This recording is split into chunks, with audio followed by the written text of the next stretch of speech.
साथ संगत जी, प्यार से कहना ध्यान निरंकार जी। संत को ये बात तो पता है कि एक जीने के लिए शांतिपूर्वक माहौल एक अनिवार्य है, जहाँ एक किसी और से नफरत करने से अपना जीवन भी सुख चैन से नहीं हम जी पाते, क्योंकि वो नफरत हमको अंदर भी उतना ही सताती है जितने बाद में अगर किसी के प्रति वो कड़वे बोल की तरह बाहर आए या कोई कर्म किसी के प्रति ऐसा हो जाए जो संतों ने कभी नहीं सिखाया, तो बात नहीं सिखाया, तो बात वही कि ये जानते हुए कि क्या जीवन में करना है और वो अच्छाई हमेशा के लिए ज़िंदगी में कैसे बस जाए। सिर्फ कुछ पलों की अच्छाई नहीं, किसी के सामने आए तो अच्छे बन गए, भाषा ठीक कर ली, पर एक ऐसी अच्छाई जो इसलिए की जाए क्योंकि अंदर हमारे सच्चाई है, अच्छाई है, और इसीलिए वो बाहर हमारे हर मिनट में प्रकट हो, सिर्फ दिखावा मात्र नहीं।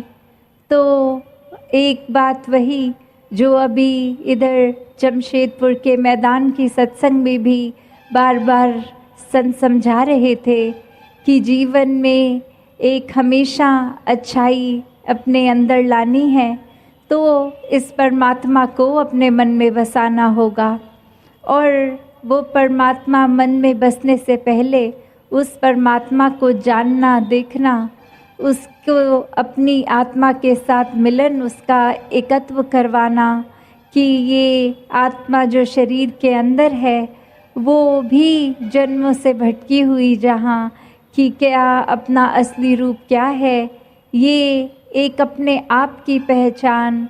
तो ये कैसे self realisation, true God realisation वाली बात कि अपना पता एक इस शरीर में फंसी आत्मा को ये लगेगा जब उसको स्वयं परमात्मा का पता चल जाएगा कि इसी की ही अंश हूँ। तो कैसे ये जीते जी ही पता लगना ही है, वरना तो ये जीवन खत्म हो जाएगा और फिर ये आत्मा भटकेगी। तो कैसे इसकी भटकन को समझाया कि ये जब परमात्मा के दर्शन हो जाते हैं ब्रह्म ज्ञान द्वारा, तो ये निराकार को हर समय अपने अंग संग देखकर हर पहलू में जीवन में इसको बसाकर जो भी कार्य करें वो स्वयं भक्ति का रूप ले लेती है। वो फिर कुछ घंटों में एक भक्ति का रूप नहीं कि समय बांधकर इतने से इतनी देर भक्ति करने पर एक हम आध्यात्मिक हो गए, नहीं। एक जिस प्रकार स्टूडेंट होता है वो अपनी छुट्टियों में भी अगर घर बैठा हो तो भी स्टूडेंट ही होता है, और स्कूल के लिए जब स्कूल जाता है तो भी स्टूडेंट होता है। तो बात वही कि एक भक्त तो 24 घंटों का फिर भक्त है, कुछ घंटों का नहीं। तो कैसे एक भक्ति ना किसी समय की मोहताज होती है, ना उम्र की मोहताज होती है। आज ही उदाहरण देखा कि बच्चों से, नौजवानों से, बुज़ुर्गों तक हर किसी ने, बहनों भाइयों, किसी ने भी एक ही संदेश दिया कि ये परमात्मा को जीवन में लाकर हम तो एक आनंदमय जीवन जी रहे हैं, और ऐसा जीवन जी रहे हैं, और ऐसा ही जीवन सबके लिए जीना समा को देखने की देर है। इस परमात्मा के एहसास से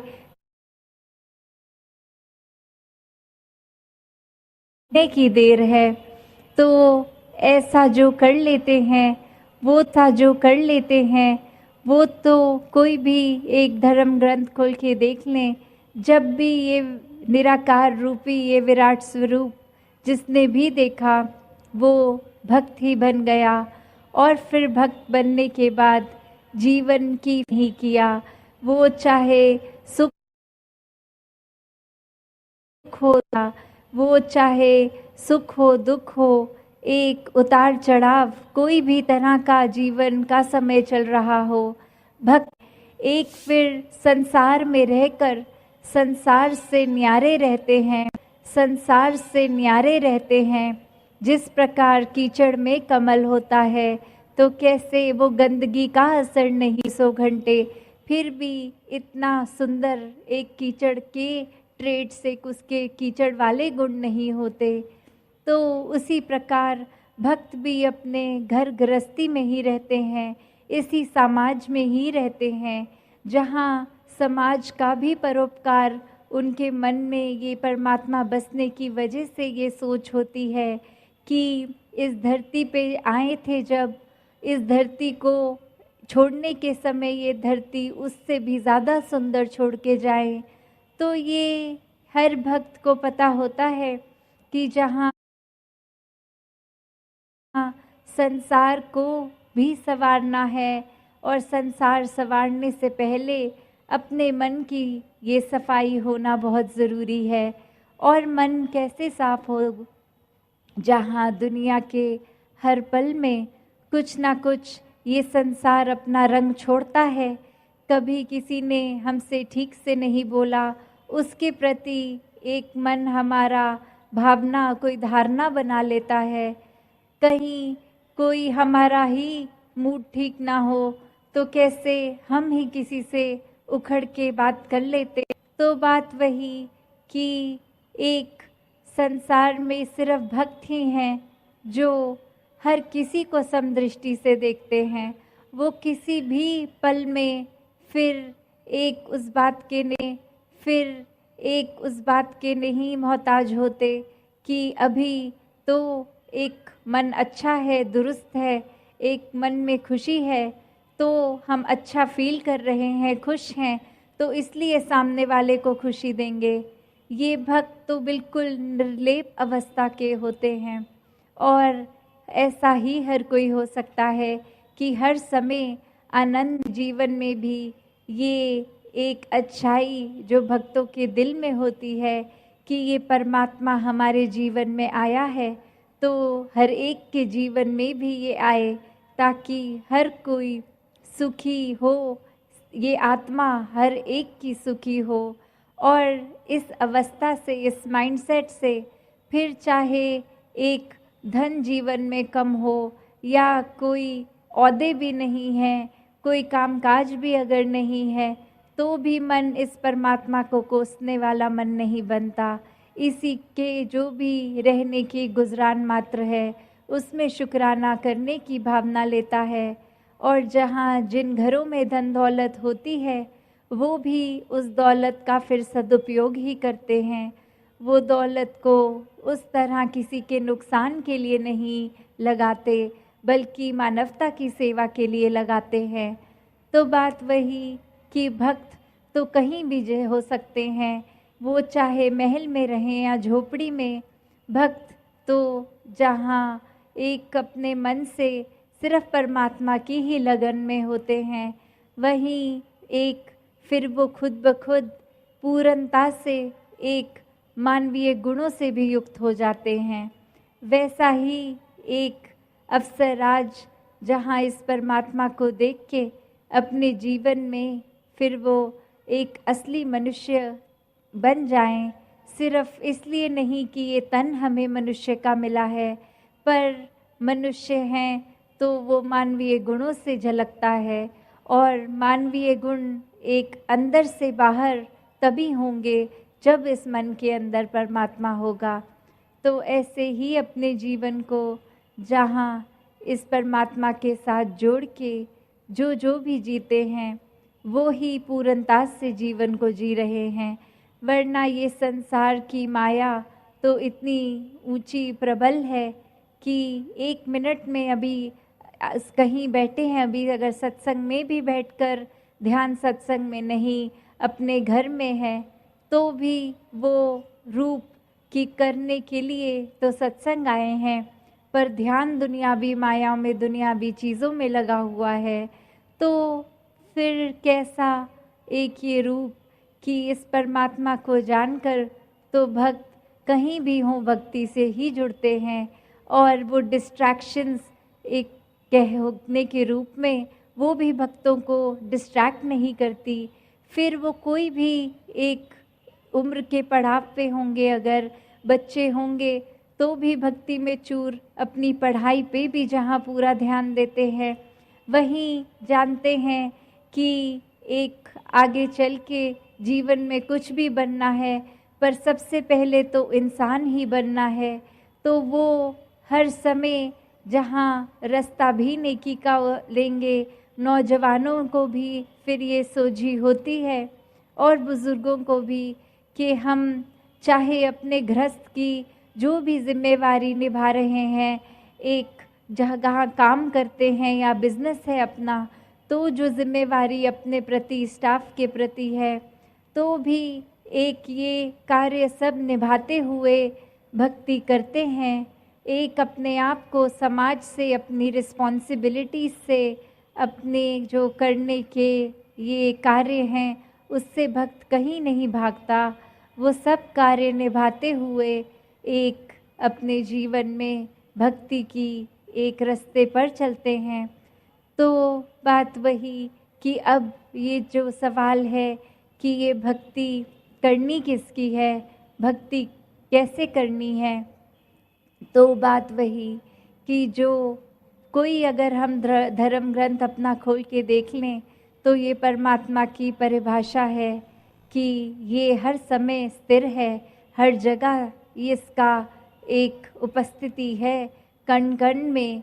एक ब्राह्मण की तो फिर भी सीमा है, पर ये परमात्मा तो और भी आगे, इसका कोई अंत नहीं है, भी आगे इसका कोई अंत नहीं है।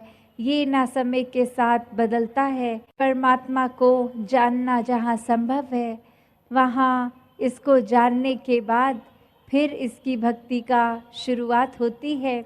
क्योंकि जब ये मन परमात्मा को सही मायने में जान लेता है, देख लेता है, तो फिर प्यार में डूबा मन तो हर एक से ही प्यार करेगा, एक प्रेमा भक्ति करेगा। और भक्ति फिर एक ज्ञानी भक्त की अवस्था से, जहाँ एक कोई भी भरम भुलेखे जीवन में अब नहीं है, एक संसारिक रूप में कोई भी व्यक्ति कैसा दिखता हो, खाता पीता हो, एक कहीं का भी भोली भाषा से संबंध, किसी प्रांत से, देश से, तो हर एक में ये परमात्मा का ही रूप नज़र आता है। फिर भक्त को तो हर किसी से आदर, प्यार, सत्कार ही होता है, मन में किसी के लिए भी बुरे भाव नहीं होते।